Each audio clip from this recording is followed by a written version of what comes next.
é festa, ué. Então, às 20 horas lá na Casa da Maria, na próxima quinta-feira agora, tá bom? E também nasceu o filho do Xandinho, né? Lá em Indaiatuba, que é filho do pastor lá em Indaiatuba. Como é que é o nome? Gabriel, né? Então o Xande agora é avô e o Franz é bisavô agora, né, Franz? Ah, ok. Tá ficando velho aí. Dizer o quê, né? Faz parte, né? Mas bom, ainda bem, foi tudo tranquilo, né? Foi tudo bem. Então louvamos ao Senhor também por isso. Quero convidar você então a curvar sua cabeça, a estar chegando na presença do Senhor, a estar entrando na presença do Senhor nessa noite, para estar engrandecendo e bendizendo. Pai, nós nos colocamos diante da Tua santa presença,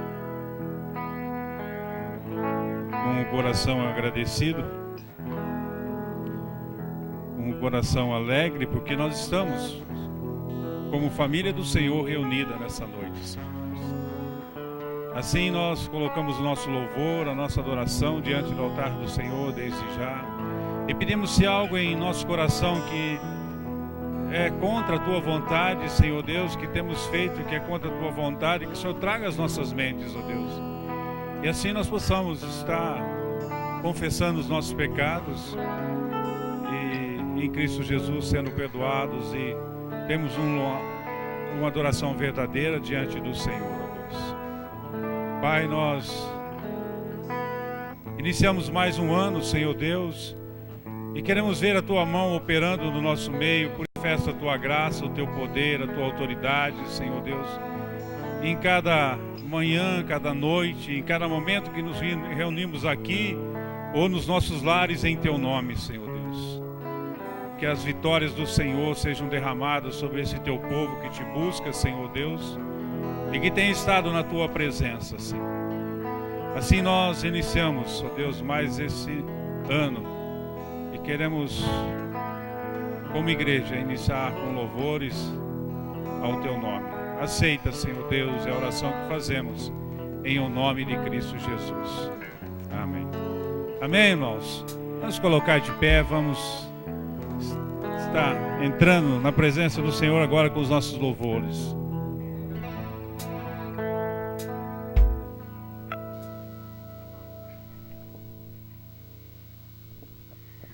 Graça e paz, irmãos. Vamos louvar o nosso Deus poderoso, digno de ser exaltado e glorificado. Cantai, perto está o Senhor.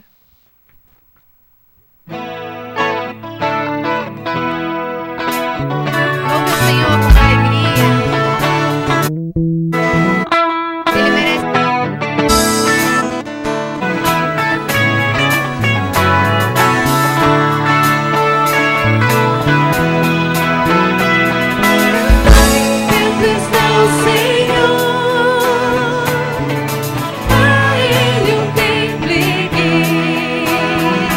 Louvor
Muito obrigada, Deus, por poder estar aqui na tua casa, por poder exaltar e glorificar o teu nome. Muito obrigada, Senhor, pela alegria que o Senhor traz nos nossos corações. Muito obrigada, Senhor, pelas promessas do Senhor. Obrigada pela tua presença. Obrigada porque podemos confiar em ti e nos alegramos no Senhor e cantamos e te adoramos, ó nosso Rei, Rei dos Reis. Adoramos e declaramos, ó Deus, que as nossas vidas, os nossos corações são teus. Vem, Senhor, e reine neste lugar. Reine, ó Deus.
Declarar, Senhor, que os nossos corações estão abertos para o Senhor reinar.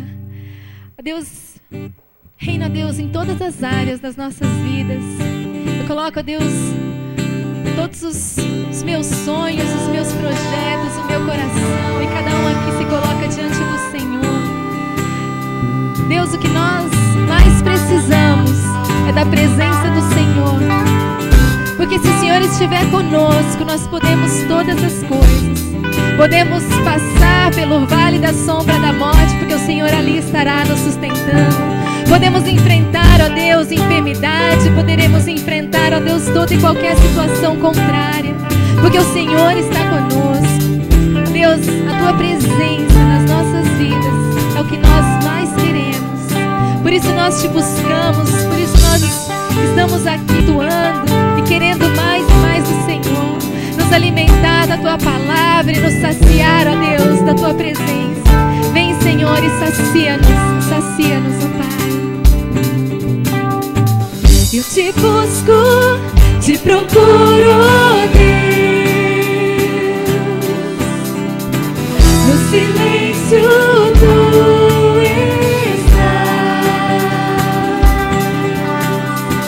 Eu Te busco, toda hora espero em Ti. Revela-te a mim, conhecer-te eu quero mais. Senhor, Te quero ouvir Tua voz. Senhor, Te quero mais. Quero tocar-te, Tua face eu quero ver. Senhor, Te quero mais. Prosseguindo para o alvo eu vou, a coroa conquistar. Vou lutando, nada pode me impedir. Eu vou Te seguir, conhecer-te eu quero mais. Senhor, Te quero ouvir Tua voz. Senhor, Te quero mais. Quero tocar-te, Tua face eu quero ver. Senhor, Te quero mais. Senhor, Te quero.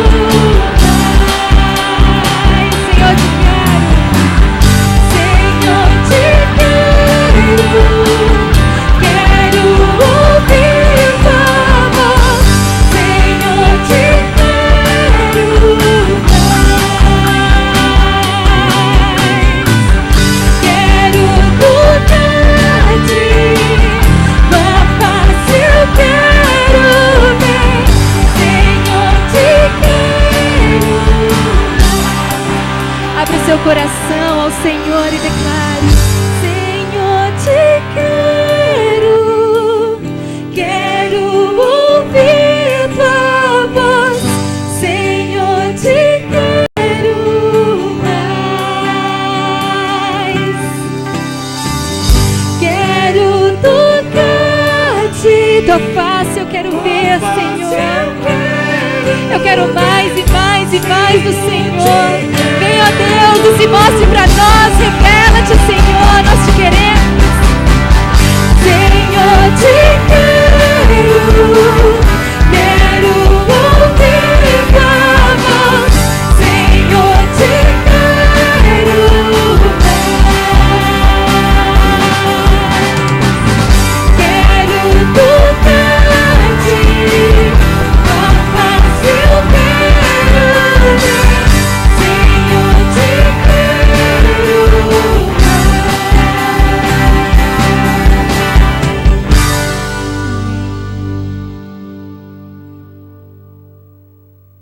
Tão bom poder confiar no e colocar diante dele os nossos problemas, as nossas angústias, aquilo que tem nos afligido. Eu queria te convidar agora a vir à frente. Se você tem um pedido, se você tem alguém que você quer colocar diante do Senhor, você pode se achegar. Nós iremos cantar essa música que diz: se o trovão e o mar se erguendo vem sobre a tempestade, eu voarei, porque o Senhor está contigo, porque o Senhor está do nosso lado. Nós podemos enfrentar toda e qualquer situação.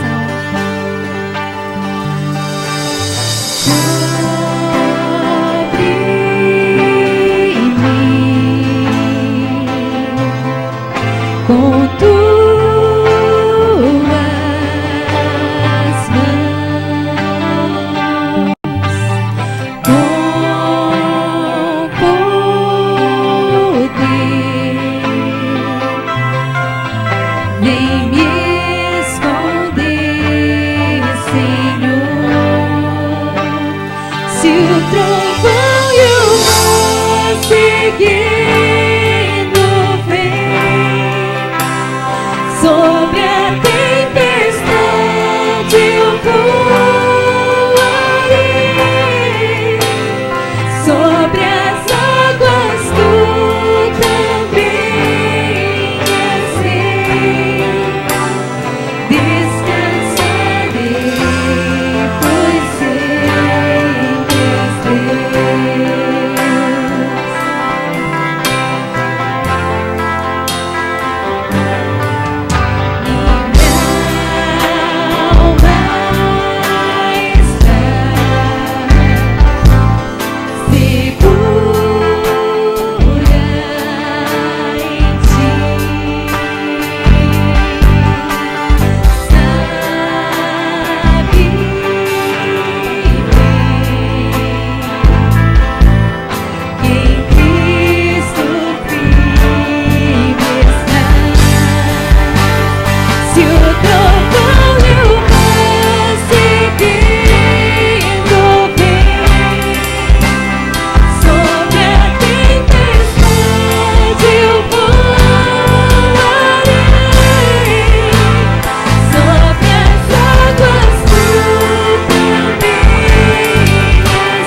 segura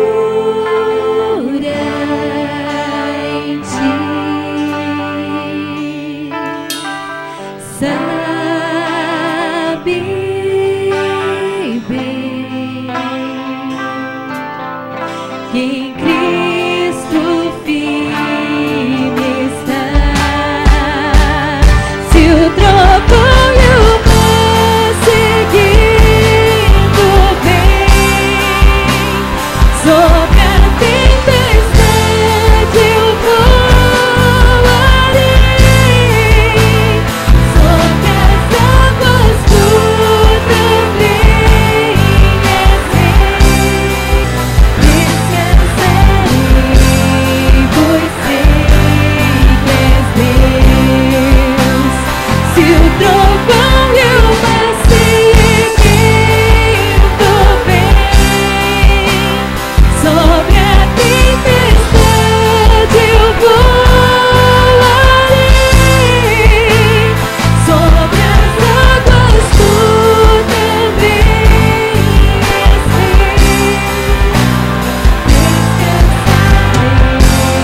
pois sei que és Deus. Descansarei, pois sei. Pai, nós nos colocamos mais uma vez diante da Tua presença, Senhor Deus. E queremos, em nome do Senhor Jesus Cristo, pedir que a Tua mão de poder, de graça, seja estendida, Senhor Deus, sobre a Tua amada igreja, Senhor Deus. E nesse momento, ó Pai, o povo entrega diante do Senhor as suas lutas, as suas dificuldades, ó Deus. Ó Pai, que essa música se faça verdadeira, Senhor Deus. E a paz que excede todo entendimento, que traz um descanso entendível para o mundo, Senhor Deus, seja derramada, Senhor Deus, sobre a vida de cada um que está aqui à frente, Senhor Deus. Todo aquele que tem buscado a Tua presença, Senhor Deus. Que o Senhor esteja abençoando nesse momento. Que o Senhor esteja livrando, Senhor Deus, das ciladas do inimigo. Que em nome do Senhor Jesus Cristo, ó Deus, todas elas caiam por terra e que nenhuma seta do inimigo que foi lançada sobre o teu povo alcance o alvo, Senhor Deus. Ó Pai amado e bendito, guarda os teus filhos, ó Pai, com a tua mão poderosa, com a tua mão de graça, Senhor Deus. Cerca os teus filhos com os teus anjos, Senhor Deus. E assim o teu povo possa mostrar, cantar, Senhor Deus, as vitórias do Senhor. Assim como Midian, Senhor Deus, louvou o teu nome pelas vitórias que o Senhor deu ao povo de Israel. Assim o teu povo também possa cantar louvores ao Senhor e bendizer ao Senhor, ó Deus, por tudo aquilo que o Senhor tem realizado sobre a vida deles. Por isso, em nome do Senhor Jesus Cristo, nos colocamos diante da tua presença e que as bênçãos maravilhosas do Senhor sejam derramadas sobre todos aqueles que estão se dobrando diante do Senhor nessa noite e buscando a tua paz, buscando a tua direção. Que toda enfermidade caia por terra em nome do Senhor Jesus Cristo. Que toda artimanha do inimigo seja desfeita, que todo embaraço seja quebrado e que as bênçãos do Senhor, grandiosas e maravilhosas, sejam derramadas sobre a vida do teu povo. Assim nós nos colocamos diante do Senhor, em o nome de Jesus, Senhor Deus. Amém. Deus abençoe, meus queridos. Deus abençoe a todos.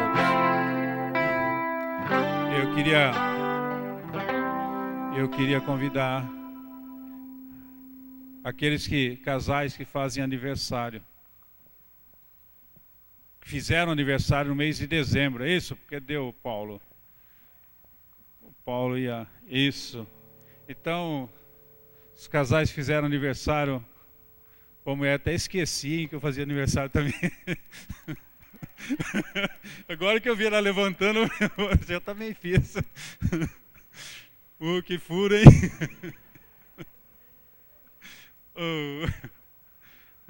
Então, quem fez aniversário em dezembro, chega à frente, que o Paulo Carruti tem um mimo, né?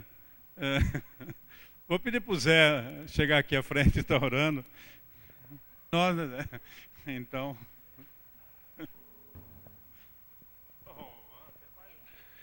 Se é aniversário de casamento em dezembro, tá? Se tem alguém que às vezes, né, Mônica? Se tem alguém que às vezes o marido não tá, né? Mas pode vir aqui, porque o que nós queremos é abençoar o casal. Então, irmãos, se tem mais alguém aqui que às vezes ou a esposa ou o marido não está. Como eu venho sempre falando, o que nós desejamos, o que nós queremos é abençoar a vida dos casais, abençoar a vida dos irmãos. E também é uma oportunidade para os irmãos estarem fazendo o mesmo. Depois estarem abençoando a vida deles, cumprimentando cada um dos casais. Vamos orar, eu vou pedir para a igreja, então, se colocar abaixar suas frontes, estarem orando. Aqueles que puderem levantar também para consagrar a vida desses pais, que eu acho que isso é importante, né? Nós precisamos de famílias fortes. Pai amado, Pai querido, gratos somos a Ti, ó Pai, por essas vidas. Gratos somos a Ti, ó Pai, porque o Senhor permitiu que eles completassem mais um ano de vida juntos, em amor, em união, ó Pai. E nós sabemos, ó Pai, que nos dias de hoje, segundo as estatísticas, não é fácil, ó Pai. É difícil, ó Pai, manter a união, manter a harmonia no casamento. Mas, ó Pai, eles estão aqui, testemunhando ao contrário, ó Pai. Eles estão aqui diante de Ti, ó Pai, testemunhando que quando nós temos, ó Pai, a força maior que vem de Ti, quando nós mantemos, ó Pai, a chama acesa, buscando sempre, ó Pai, diante de Ti, o amor e a união, ela se mantém, ó Pai. Por isso, ó Pai, no nome santo de Teu Filho amado, nós clamamos a Ti, ó Pai, para que nesse novo ano o Senhor esteja renovando, o amor, esteja renovando a união e a harmonia nesses lares. E que eles possam, ó Pai, a cada instante consagrarem a Ti essa união. Que eles possam, ó Pai, manter acesa aquela chama de amor que eles um dia assumiram diante de Ti. E eles contam contigo, ó Pai. E eles buscam em Ti essa ajuda. Por isso, ó Pai, que as estatísticas venham a ser derrubadas, a começar pela vida desses irmãos. Por isso, ó Pai, nós clamamos a vitória na vida desses casais. Em nome de Cristo Jesus, amém, amém. Paulo e a Ruth têm uma lembrancinha para os casais.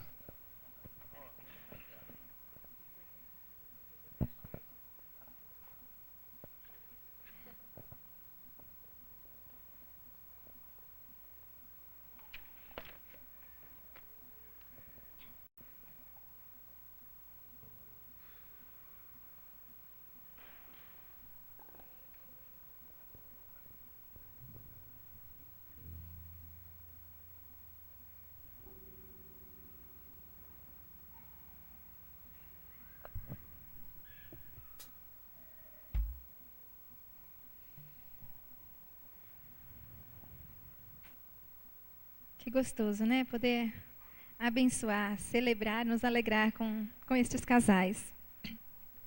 Eu quero também convidar você que trouxe seu dízimo, a sua oferta, que durante a próxima música você pode trazer ao gasofilácio o seu dízimo, a sua oferta ao Senhor.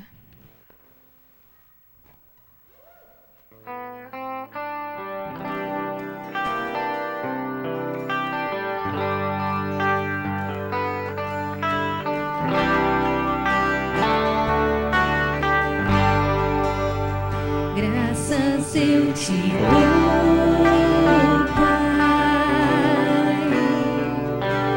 pelo preço que pagou, sacrifício de amor que me comprou, ungido do Senhor. Pelos cravos em tuas mãos, graças eu te dou.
não merecíamos tamanho amor, nós não merecíamos tamanha entrega, Senhor, mas o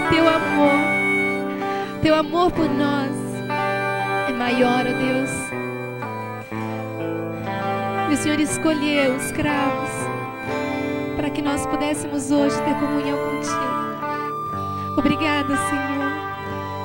Nós te louvamos e adoramos, Senhor, os cravos que foram cravados nas tuas mãos. A dor que o Senhor sentiu, a separação que o Senhor Jesus teve do Pai por amor a nós. Obrigada, Senhor. E nós te louvamos, Senhor, e te adoramos. A morte não pôde te deter, porque o Senhor é poderoso e é soberano e é tremendo e grandioso. Aleluia, Jesus, porque o Senhor ressuscitou.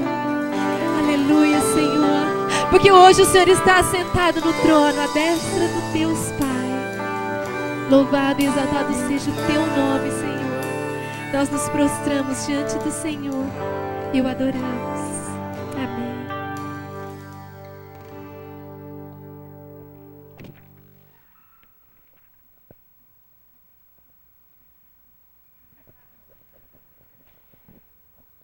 As crianças podem subir.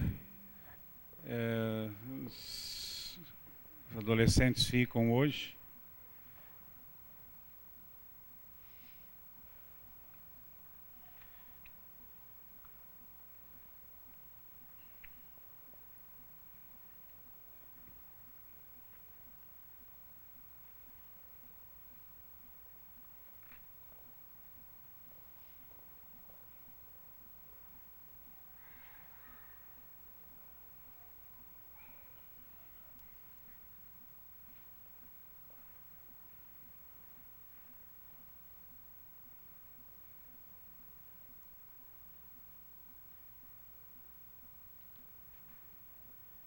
Deixa eu só repetir o aviso, que tinha várias pessoas que não estavam aí. A Maria convida as mulheres para vai ter um encontro, dia 10 agora, às 20 horas, lá na casa dela. Tá bom? Então, quem não sabe o endereço da Maria, Maria dá um tchauzinho aí. A Maria está ali, não é? Ela pode depois passar o endereço certinho para vocês. Ok? Nós temos algumas pessoas nos visitando e eu queria apresentá-los. Maria José, seja bem-vinda, Deus abençoe muito. Miriam, também seja bem-vinda. Pedro? Subiu, é o pequeno? Ok. João, Felipe? Está lá atrás também, seja bem-vindo, João. Daiane, está ali. E Luciano, isso, também sejam bem-vindos. Aquele ali eu sabia que já tinha vindo aqui já algumas vezes, né? Isso, então tá bom. Muito bem, irmãos, mais um ano a gente se inicia. Creio que um ano de desafio, um ano de lutas, né? Um ano onde muita coisa pode acontecer, também muita coisa ruim. Mas enfim, nós estamos com o Senhor. Venha o que vier, e nós vamos caminhando. Não é? Com confiança, com fé, nós vamos caminhando na certeza de que seremos mais que vencedores também no final desse ano. Porque assim foi em 2012, não foi? Né? Amém. Você está aqui porque você foi um vencedor em 2012. E assim vai ser 2013, 2014. Enquanto Jesus Cristo não vier buscar a sua igreja, vai ser assim para nós. Um ano atrás do outro, com luta, dificuldade, a gente vai chegar e vai olhar para trás e vai dizer... Alguns anos a gente vai olhar e falar assim, ainda bem que acabou esse ano, né? Espero que não se repita. Mas vai olhar e saber que Deus abençoou e a gente conseguiu chegar. Outros a gente vai falar, esse ano foi muito bom, que nesse novo ano seja igual. Mas também com as vitórias do Senhor. Esse é o que é mais importante para nós, não é?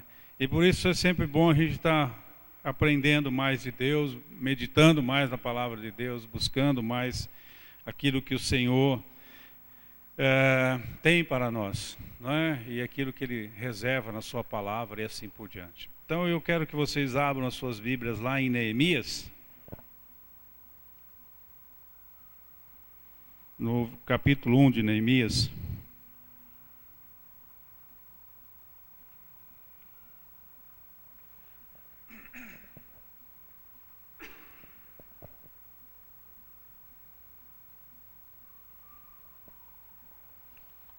Nós vamos ler esse capítulo primeiro e ver algumas coisas que podemos aprender desse homem chamado Neemias, dessa pessoa, não é? Um judeu que teve também suas lutas, as suas dificuldades, mas debaixo da graça do Senhor ele também foi vencedor. Amém?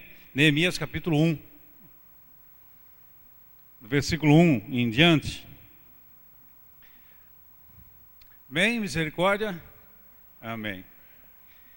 As palavras de Neemias, filho de Acalias, no mês de Quisleu, o ano 20º, estando eu na cidadela de Suzã, veio Anani, um dos meus irmãos, com alguns de Judá. Então lhe perguntei pelos judeus que escaparam e que não foram levados para o exílio, e acerca de Jerusalém.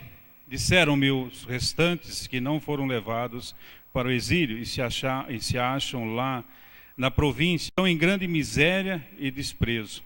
Os muros de Jerusalém estão derribados e as suas portas queimadas. Tendo eu ouvido essas palavras, assentei-me e chorei. E lamentei por alguns dias e estive jejuando e orando perante o Deus dos céus. E disse: Ah, Senhor, Deus dos céus, Deus grande e temível, que guarda a aliança e a misericórdia para com aqueles que te amam e guardam os teus mandamentos. Estejam, pois, atentos os teus ouvidos e os teus olhos abertos para acudirdes à oração do teu servo, que hoje faço a tua presença dia e noite.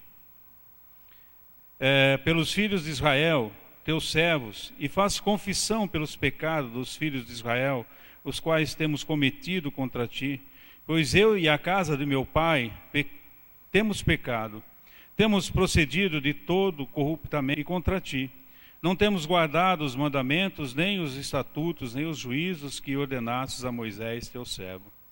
Lembra-te da palavra que ordenastes a Moisés, teu servo, dizendo: se transgredirdes, eu vos espalharei por entre os povos, mas se vos converterdes a mim e guardardes os meus mandamentos e os cumprirdes, então ainda que vossos rejeitados estejam pelas extremidades do céu, de lá os ajuntarei e trarei para um lugar que tenho escolhido para ali fazer habitar o meu nome. Esses ainda são teus servos e o teu povo que resgatastes com o teu grande poder e com a tua mão poderosa. Ah, Senhor, estejam, pois, atentos os teus ouvidos à oração do teu servo e de todos os teus servos que se agradam de temer o teu nome. Concede que seja bem sucedido hoje teu servo e mercê perante este homem. Nesse tempo eu era copeiro do rei. Vamos ver algumas coisas sobre quem era esse tal de Neemias. Bom, pouca coisa se fala sobre ele, a não ser que ele tinha esse irmão chamado Anani, e que era filho de Acalias, aí no versículo 1 e no versículo 12. Pouca coisa se sabe sobre ele. Sabe-se que o seu nome, Neemias, quer dizer o confortador dado por Deus, ou aquele que consola. Nasceu no cativeiro, que o povo de Israel estava no cativeiro. Consequentemente, ele foi uma pessoa que, crescendo no cativeiro, dentro de um outro povo, foi cercado de todas aquelas coisas que aquele povo acreditava. E tinha como verdade os seus deuses e tudo mais que aqueles povos acreditavam. E seja de ordem moral, seja de ordem espiritual, foi aquilo que ele foi vendo no seu desenvolvimento quando criança e assim por diante. Mais uma coisa já podemos ver, é que mesmo tendo todas essas influências, todas essas dificuldades, nascendo e crescendo ali no meio daquele povo, ele foi alguém que se manteve firme às tradições judaicas, ao conhecimento de Deus e assim por diante. Não é? Possivelmente com influência dos pais e de outros, os judeus, quando foram levados cativos, muitos se firmaram um pouco mais no Senhor e fizeram sinagogas e, enfim, ensinaram os seus aquilo que era a verdade do Senhor, mesmo estando, entre aspas, em desgraça, né? O pai de Neemias, ele ensinou ao seu filho aquilo que ele precisava saber do Senhor, verdadeiramente, mesmo estando no cativeiro. Podemos dizer, mesmo estando aí numa desgraça danada, né? Num aperto danado, o cativeiro naquela época não era tão fácil, apesar que aqui nessa época aqui já estava um pouco melhor do que foi sob o domínio da Babilônia e assim por diante, né? Bom, mas aqui também ele fala lá no final que ele é copeiro do rei. É como alguém que era de um outro povo, que havia sido dominado, chegou a essa posição. A Bíblia também não fala sobre isso, ela não esclarece sobre isso aí. Pois alguém que pertencia a um outro povo e que chega numa posição que era muito importante, essa posição. Como é que será que Neemias chegou a essa posição? Eu entendo que é a mão de Deus já lá atrás, providenciando algo que ele iria fazer lá na frente. Deus não fica apagando fogo, não corre atrás do prejuízo. Ele já sabe tudo aquilo que vai acontecer. E ele já tem tudo sob o seu controle. E quando Ananias chega a essa posição, eu entendo que é a mão de Deus direcionando, já para que quando acontecesse o que aconteceu, que está escrito nesse livro, tivesse alguém preparado para ser usado por ele. Neemias poderia ter negado esse chamado e essas por diante, não é? Como qualquer ser humano, né, que pode rejeitar a Deus e rejeitar a Cristo a qualquer momento. Mas Deus já havia preparado, não é? Eu vejo a mão de Deus já lá atrás, providenciando que um homem chegasse a essa posição, que era uma posição, era alguém que experimentava lá o vinho do rei, né, antes que ele tomasse, para ver se não tinha veneno. Era alguém que estava perto do rei. Alguns dizem que era tipo um ministro do rei mesmo, alguém de confiança. Bom, se era alguém que experimentava, né, sua bebida, sua comida, para ver se você não ia morrer, no mínimo alguém de muita confiança, correto? Porque podia lá dar o seu jeitinho, tomar outra coisa, falar para o rei, não, pode tomar à vontade que ia morrer. E a gente sabe que naquela época essa questão de rei era alguém muito perseguido, até com seus filhos e tudo mais. Então tinha que ser alguém realmente de muita confiança. E Deus providenciou isso, irmãos. Olha a beleza do nosso Deus. Dá para enxergar a beleza, a grandiosidade do nosso Deus? Ele providenciou que houvesse tamanha confiança em cima de Neemias, né, que houvesse essa proximidade com o rei. Enfim, o trajeto a gente não sabe direito como é que foi, mas eu vejo a mão de Deus direcionando. Então, isso já nos dá uma segurança, porque as dificuldades vão surgir, as lutas vão surgir, mas Deus já o sabe. Antes de nascermos no ventre da nossa mãe, Deus já sabe tudo o que vai acontecer conosco. Então Ele já tem providenciado bênção para as nossas vidas lá atrás já. Isso pode ser uma pessoa, pode ser uma situação, enfim. Aí Deus, o que eu quero dizer é que nós podemos confiar em Deus E vejam bem, tudo isso que estava acontecendo aqui era propósito de Deus, né? Era propósito de Deus. Uma outra pergunta que a gente pode fazer também é falar, poxa vida, como é que um povo que era o povo de Deus, o povo escolhido por Deus, estava numa situação dessa? No cativeiro há tanto tempo. E a gente vai começar a olhar a história do povo de Israel, a gente vai ver o quê? Divisão do reino, né? Depois de Salomão, aí então se dividiu em reino do norte, reino do sul, o reino do norte Israel com 10 tribos, reino do sul Judá com 2 tribos, cada um com seus reis, e cada rei fazendo mais bagunça do que o outro. Muitos deles, enquanto eram novos, alguns foram para o reinado bem novo, com 13, 14. Aí, enquanto havia um amparo, eles foram bem, mas depois tomaram o poder, fizeram e desfizeram. Então, existia muita idolatria no povo de Israel. Uma liderança, como eu disse, afastada de Deus, que não queria nada com Deus. Que mais? Não deram ouvido aos profetas, porque Deus colocou seus profetas no meio do povo, falando, olha, vai acontecer isso, vai acontecer aquilo, vocês tomem cuidado. E isso também acontece hoje em dia, irmãos. Deus tem a sua palavra, tem os seus profetas, tem aqueles que falam, olha, cuidem com isso, cuidem com aquilo. A própria palavra de Deus nos ensina tanta coisa. Mas parece muitas vezes que entra para um ouvido e sai para o outro. E foi o que aconteceu aqui. Os profetas falaram, olha, Deus vai mandar castigo. Vocês se endireitam, toma prumo, toma atento, como dizem por aí, né? Mas a gente vê outros profetas que surgiram, como a gente já disse aqui, falaram aquilo que o povo queria ouvir. Ah, não, esse profeta é bom, porque está falando aquilo que eu gosto. Irmãos, e não é diferente hoje. Não é diferente hoje. Tem muito profeta aí falando aquilo que o povo quer ouvir. E o povo está andando atrás, seguindo, como um cardeirinho, andando por caminhos que vão levar para o matadouro, que vão levar para um fim que não é muito bom. E tudo isso então foi que levou o povo de Israel ao cativeiro. O primeiro foi Israel, o reino do norte, que foi levado pelos assírios. Depois foi Judá, que foi levado pelos babilônicos.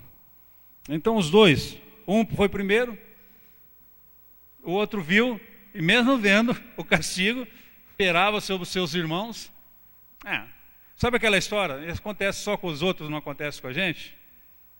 É mais ou menos isso aí. Meu irmão caiu naquele pecado lá. É porque ele é fraco, e eu não. Só acontece com os outros, com a gente não acontece nada. Foi a mesma coisa aqui, viram, presenciaram, mas continuaram num caminho que não devia, e acabou acontecendo o que aconteceu. Os dois foram levados para a Babilônia. Mas tudo isso dentro dos planos de Deus. Nada estava fugindo ao controle de Deus. Eu diria assim, Deus pegou os dois povos e colocou no banquinho. Tá aquela super nani que manda colocar no cantinho, no banquinho para pensar? Era isso que Deus estava fazendo com o povo de Israel aqui, com o povo de Judá.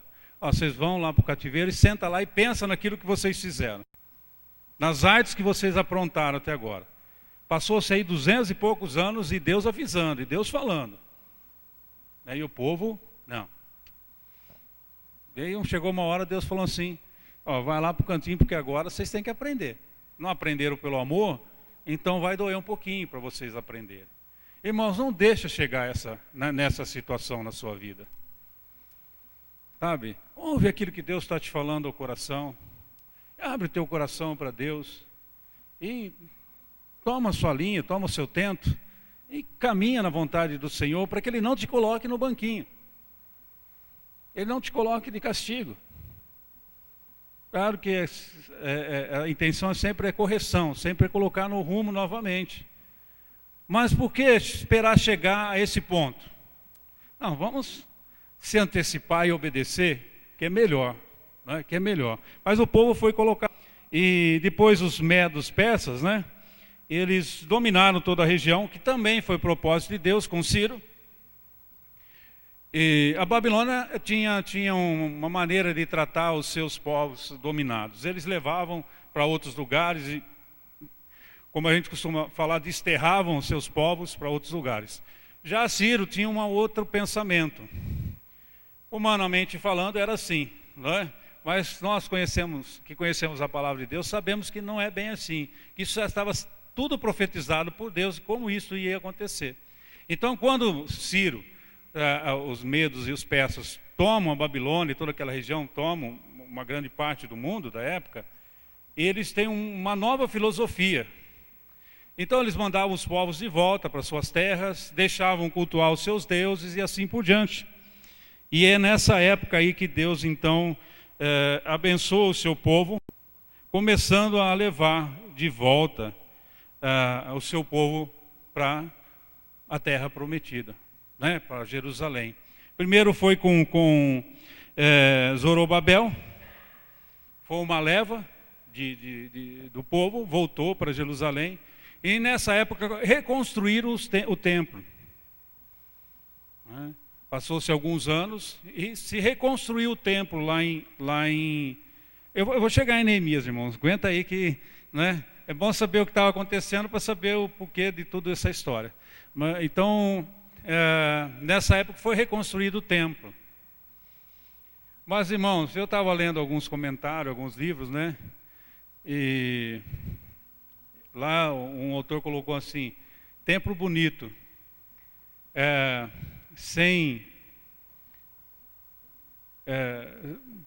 como é que é a história? Templo bonito, entidade dentro, alguma coisa assim, não serve para nada. Né? Se é um povo de Deus realmente dentro dele, não serve para nada. Então, reconstruir o templo, mas o povo ainda continuou meio que andando por esses caminhos errados que eles estavam. Então, bom, isso é uma verdade, irmãos. O que faz um templo verdadeiro do Senhor não é o prédio. Né? Não é o prédio.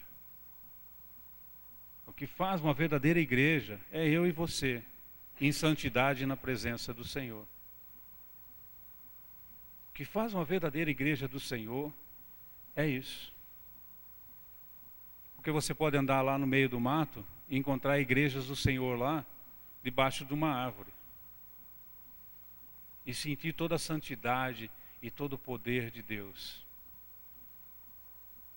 Uma vez em pregar em Salvador, e nós fomos várias igrejas. Fomos igrejas grandes, fomos igreja pequena, e uma delas era uma antiga casa, né? E eles quebraram algumas paredes, mas quebraram meio de qualquer jeito, né?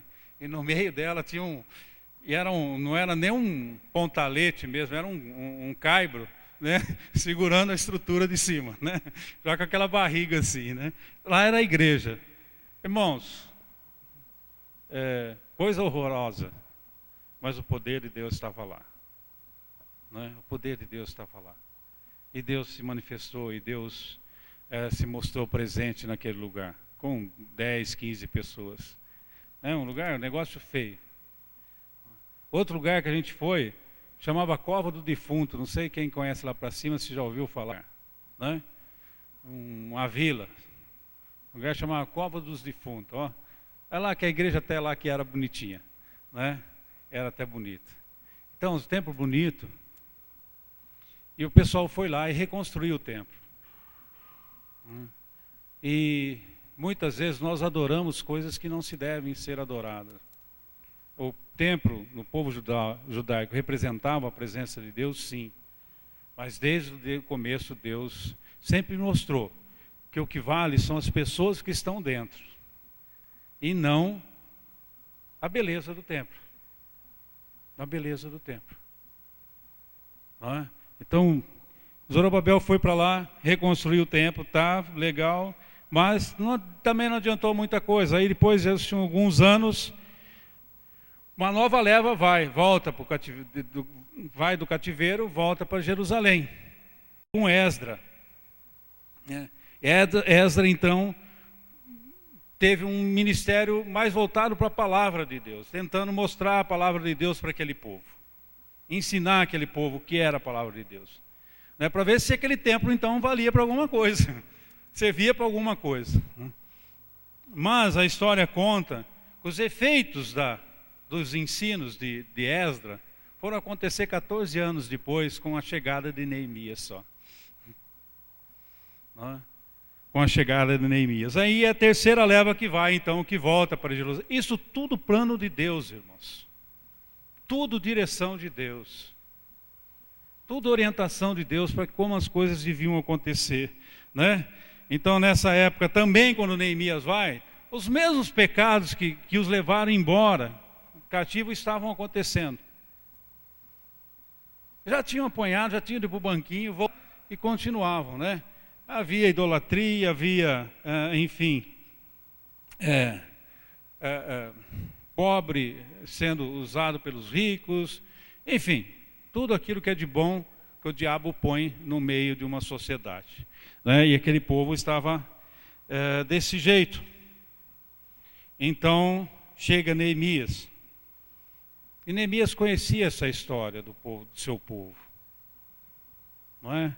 E da dureza do coração daquele povo. Sabia que Zorobabel já tinha ido para lá, sabia que Esdras também conhecia o seu povo, não é? E ele, como um bom judeu, como um bom servo do Senhor, ele diz: como está o povo que voltou? Eles estão. Pergunta a seu irmão. E seu irmão então passa a descrever aquilo que estava acontecendo, lá no versículo 3. Então ele diz: disseram-me os restantes que não foram levados para o exílio e se acham lá na província, estão em grande miséria e desprezo. Os muros de Jerusalém estão derribados e as suas portas queimadas. Está a maior desgraça lá. Ainda continuava o povo de Deus em desgraça, irmãos. Tudo por quê? Por desobediência. Uma coisa tão simples, desobediência. Continuavam desobedientes a Deus. Então a desgraça continuava. Não é mesmo Esdras relembrando as promessas, relembrando a palavra do Senhor, aquele povo não queria obedecer. Não queria andar com o Senhor, então as desgraças estavam sobre eles. Diz que miséria e desprezo era a situação do povo. A cidade com os muros caídos. E uma cidade daquela que tinha uma fama, como Jerusalém tinha, e o povo da região conhecia o Deus de Jerusalém, não é? Aquilo era uma vergonha, os muros derrubados. E enquanto eles estivessem derrubados, qualquer momento, qualquer povo podia invadir aquela cidade e destruir novamente. Não havia segurança. Segurança nenhuma havia. As portas queimadas. Não é? Então, que paz que tinha aquele povo que morava lá dentro. Eles não moravam lá, eles estavam mais para fora da cidade do que lá dentro. Essa é a situação que Neemias encontra, né? E quando nós falamos em muros caídos, trazendo para nós como igreja, nós podemos dizer, quando os muros nossos estão caídos, é quando nós estamos sem doutrinas. Quando uma igreja está sem se firmar numa doutrina, ela está sujeita a ventos de doutrinas, ela está sujeita a ataques de toda e qualquer espécie, e facilmente ela é destruída, se ela não se fortalece na doutrina, na palavra do Senhor, o conhecimento da palavra do Senhor. As portas queimadas, podemos dizer que é uma igreja que está sujeita ao mundo, está aberta para o mundo, e as coisas do mundo entram dentro da igreja com facilidade, porque não tem nada que barre, nada que segure. Então, Neemias, depois de ouvir a resposta do seu irmão e daqueles que estavam ali,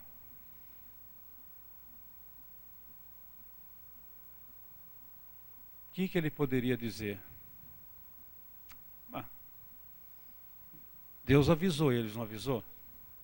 Deus falou para eles: ó, vocês andem no caminho, que vocês vão andar para o caminho, vocês vão para o castigo. O que eu tenho a ver com isso? O que eu tenho a ver com isso? Estou ganhando bem, estou com um bom emprego aqui, correto? Só cinco homens, só 5 Lula.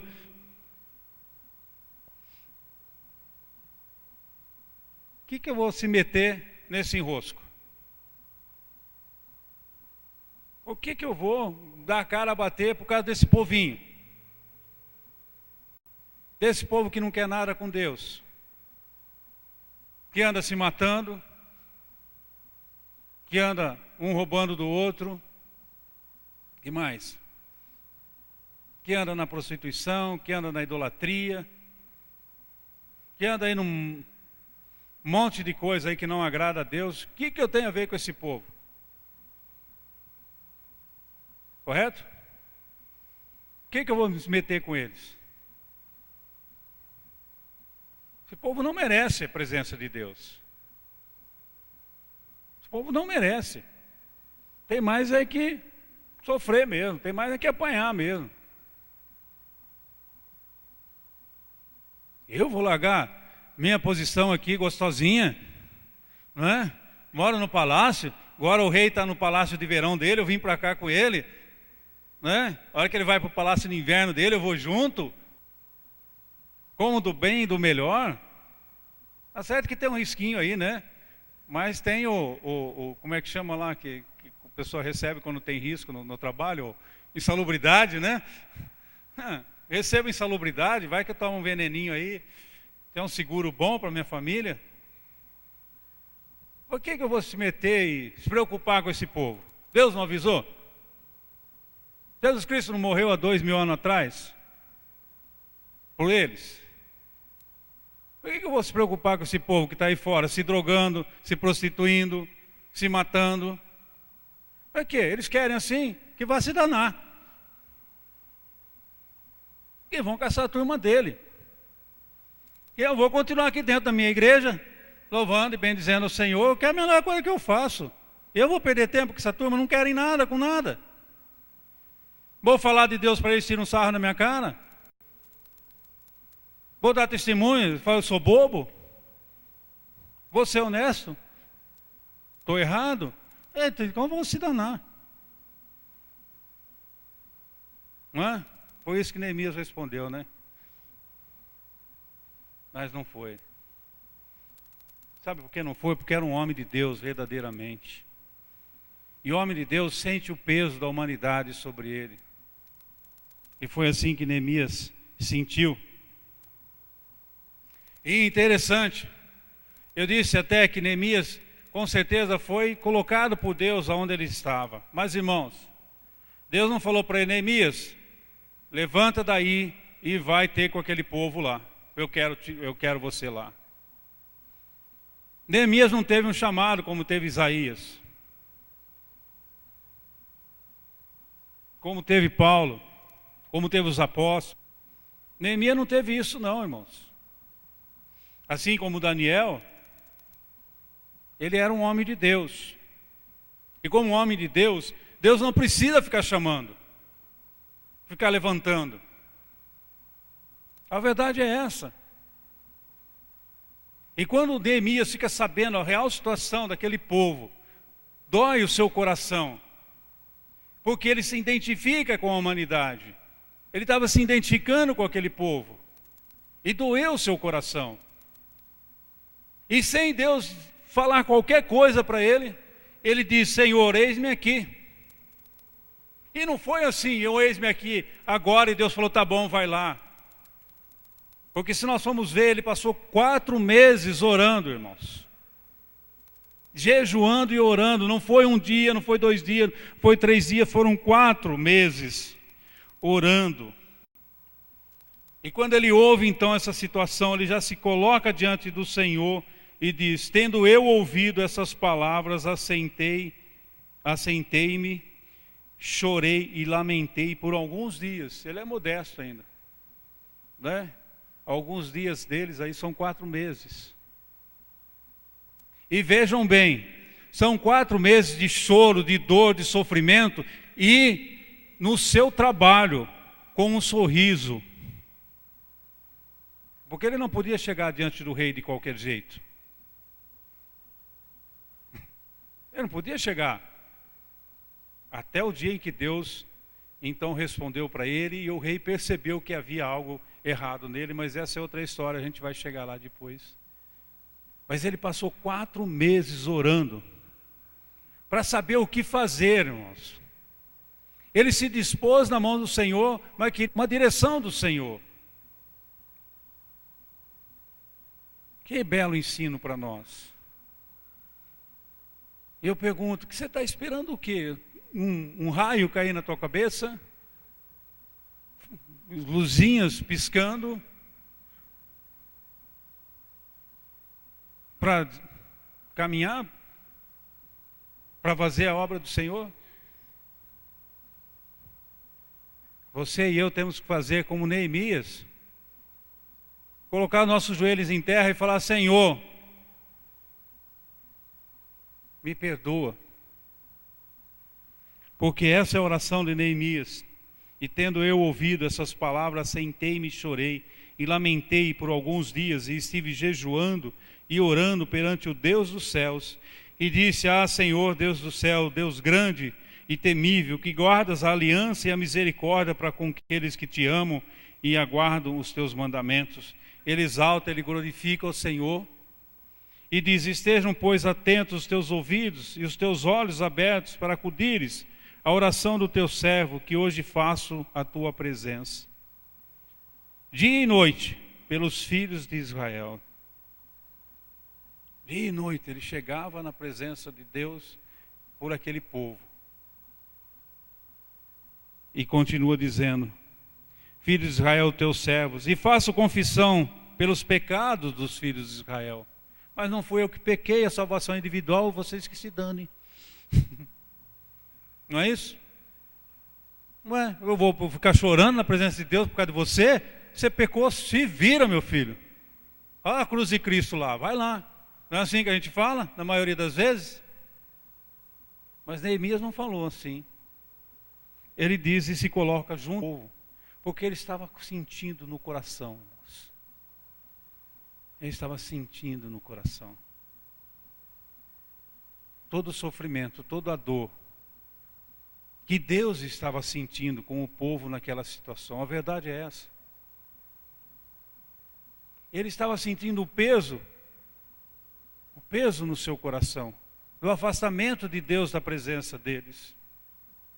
Ele diz: Eu confesso os pecados, peço perdão pelos pecados dos filhos de Israel. E ele diz: os quais temos cometido, não que eles cometeram, mas que temos cometido. Como filho de Deus, como povo de Deus, ele se coloca numa panela só. Ele diz: Senhor, nos perdoa. Ele não foge, não. Ele luta em favor do seu povo, irmãos. Olha que coisa linda. Ele não foge, não. Ele luta em favor do seu povo, diante de Deus. Eu confesso pecado, Senhor. Nós estamos juntos nisso. Eu estou junto com eles. Pois eu e a casa de meu pai temos pecado com o Senhor. Mas eu não pequei nada. Mas meu coração está ligado aos seus. Então o peso vem sobre mim. E ele continua: Temos procedido de todo corruptamente contra ti, não temos guardado os mandamentos, nem os estatutos, nem os juízos que ordenastes a Moisés, teus servos. Ele reconhece os seus erros, o erro do seu povo, e pede perdão ao Senhor. E pede perdão ao Senhor. E continua. Aí ele lembra o Senhor, fala: Senhor, lembra que é promessa do Senhor que ordenastes a Moisés, teus servos, dizendo: se vocês transgredirdes, ou eu vos espalharei. Se vocês pecarem, eu vou espalhar vocês. Vocês vão sair para o mundão e vão ver o quanto é bom, né? E lá fora estão vão aprender alguma coisa, e quem sabe com isso vocês voltem, desculpa a expressão, com o rabinho entre as pernas. E quando vocês voltarem, eu vou recebê-los de volta, não importa onde estiverem, eu vou trazer de volta. Ele diz, não, que extremidades do céu eu vou ajuntar. Ele diz ainda no 9, mas se vocês se converterdes a mim e guardardes os meus mandamentos e os cumprirdes, então ainda que os vossos rejeitados estejam pelas extremidades do céu, de lá os ajuntarei e os trarei para o lugar que tenho escolhido para ali fazer habitar o meu povo. Não importa a situação que está, não importa o afastado de Deus esteja, essa pessoa recebendo ou se arrependendo dos seus pecados, Deus vai trazê-la de volta. E isso estava no coração de Neemias e ele coloca diante do Senhor. E eu pergunto, quantas vezes nós temos feito isso em favor das nossas famílias? Sangue. Não estou falando nem em favor dos outros.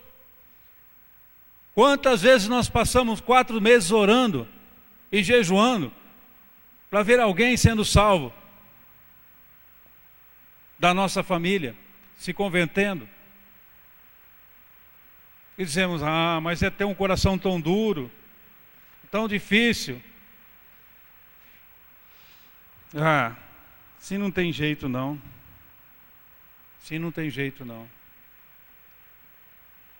Mas Neemias orou e buscou a presença do Senhor. E continua dizendo, no 10, esses ainda são os servos, e o teu povo que resgatasse com teu grande poder e com a tua mão poderosa.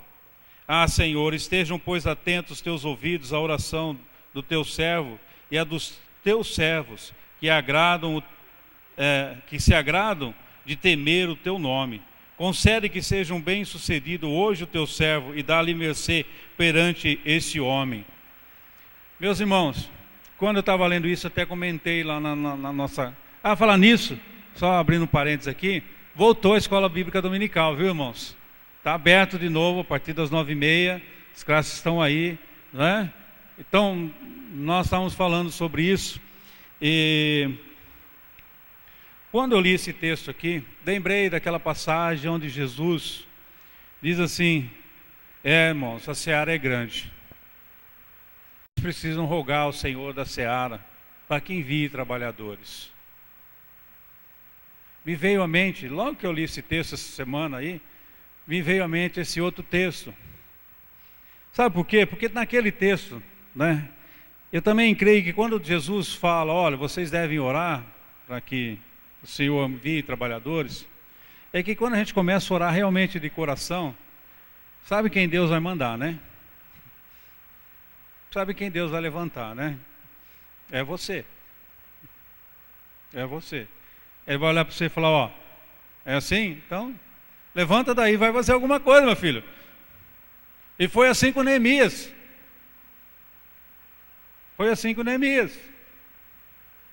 E Deus então o levanta e dá mercê, dá graça diante do rei. Por quê?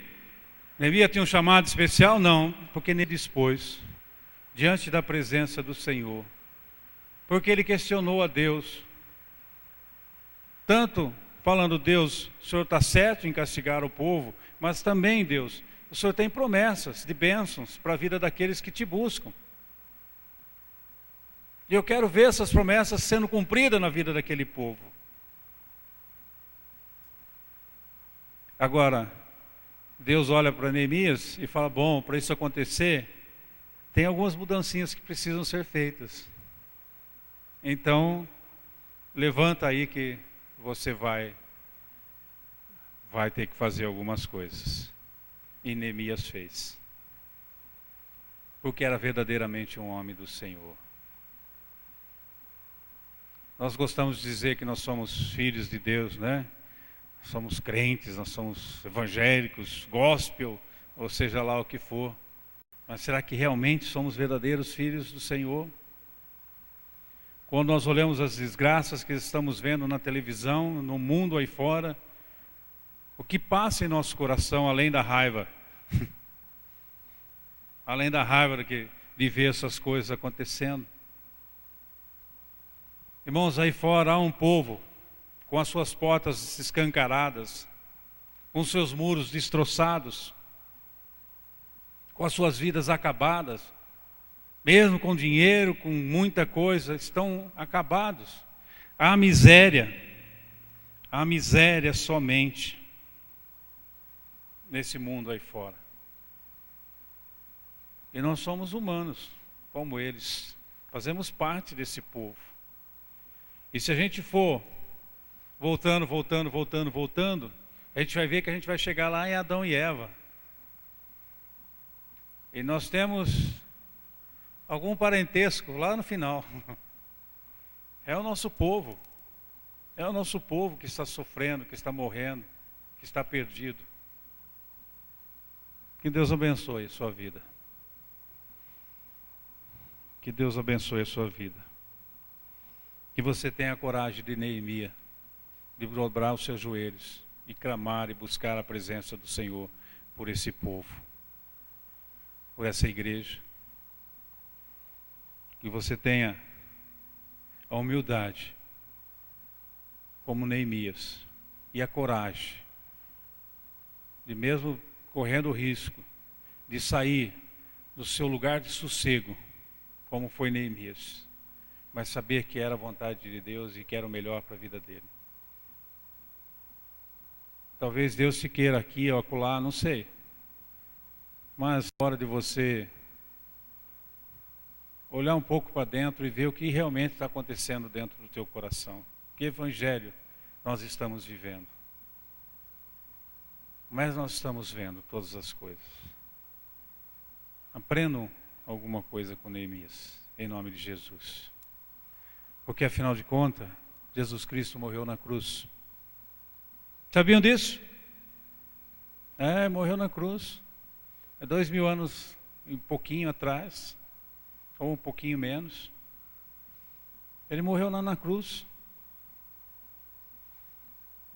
Mas, como todo sentimento, quanto mais o tempo passa, mais ele vai, assim, perdendo o valor, não é? Então, a gente fala tanto de Jesus Cristo na cruz, que é algo assim, né?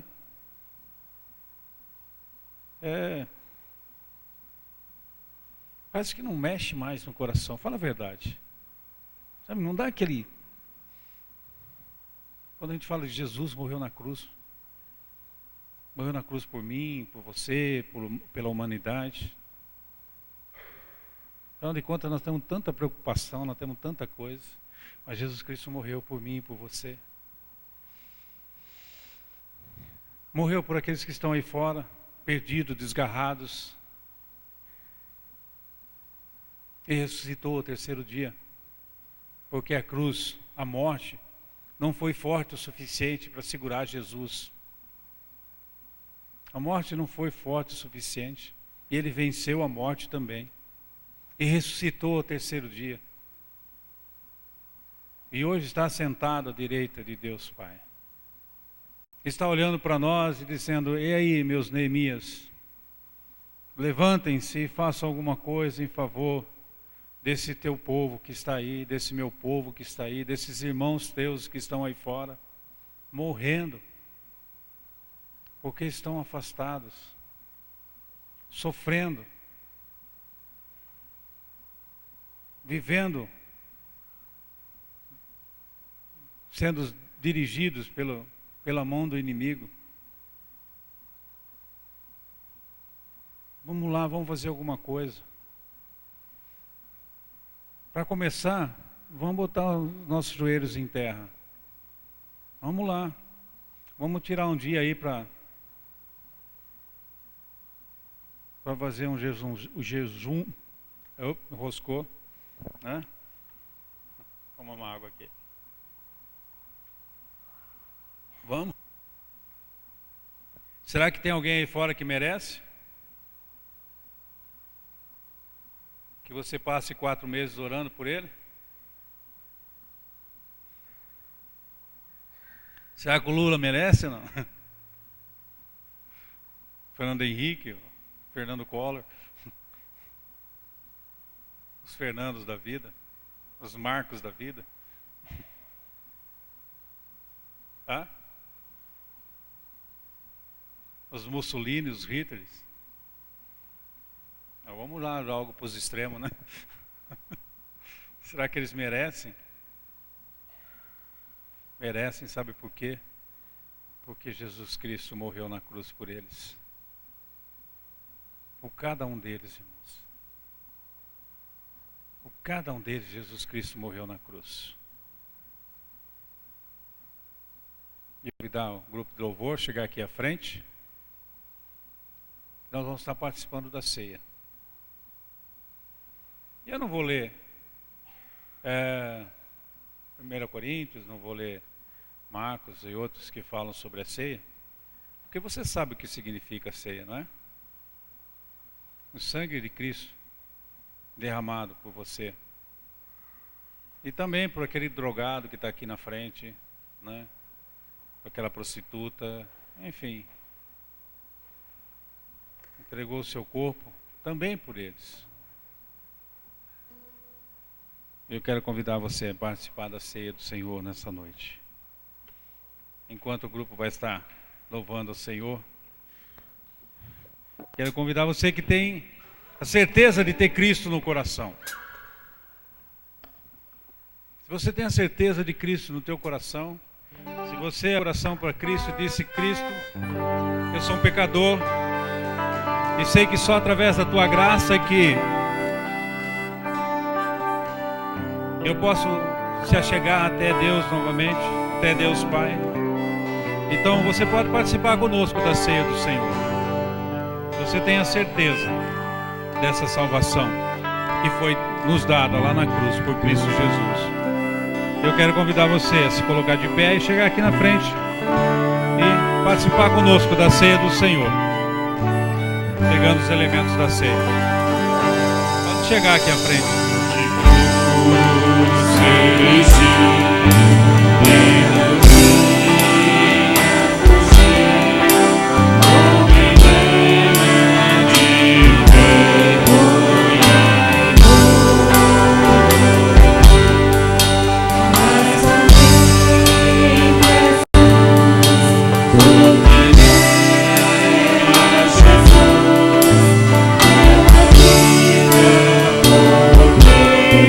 Pecador.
Receberam?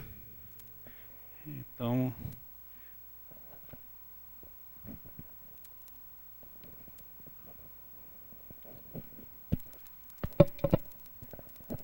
comamos do pão e bebamos do cálice.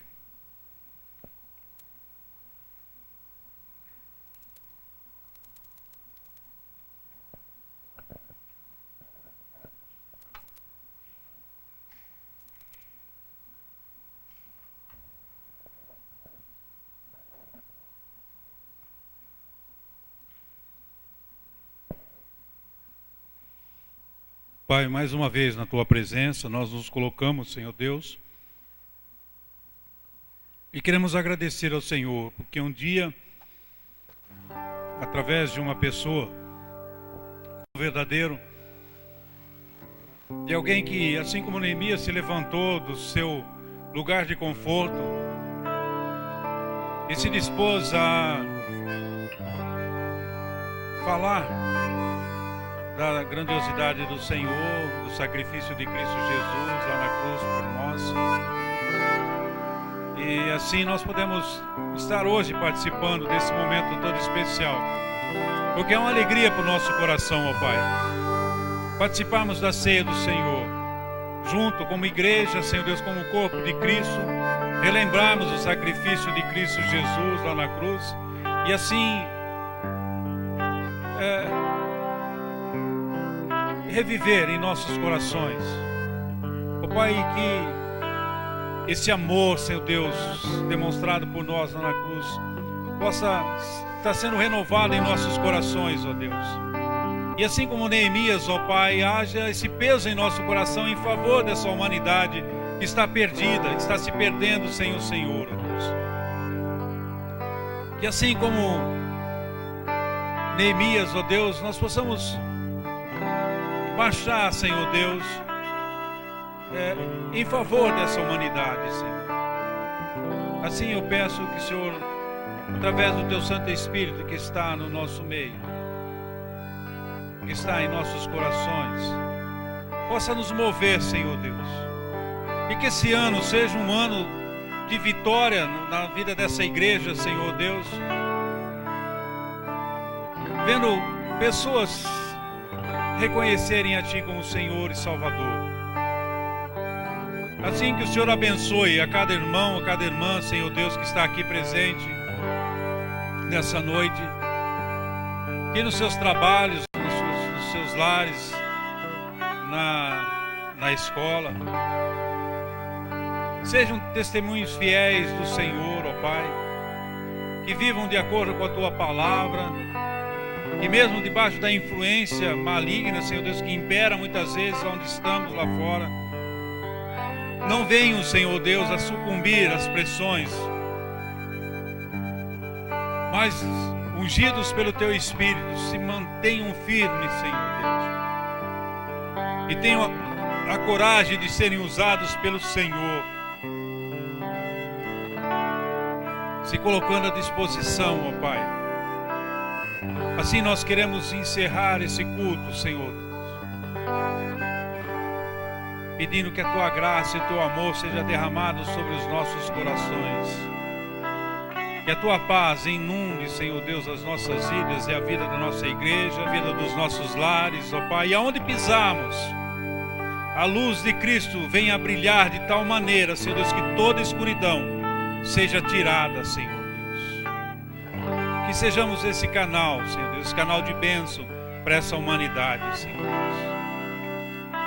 Assim nos colocamos diante do Senhor, em nome do Senhor Jesus Cristo.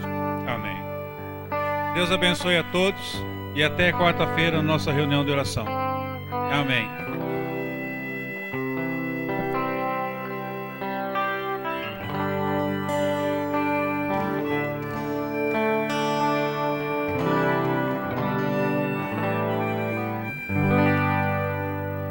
Nós vamos estar distribuindo o pão diário, ou melhor, agora é o presente diário, é um por família, tá bom? Esse vai ser brinde da igreja. Se vocês quiserem mais, depois vai sobrar alguns, aí vocês falem com os diáconos, tá R$10 cada um, mas um por família garantido.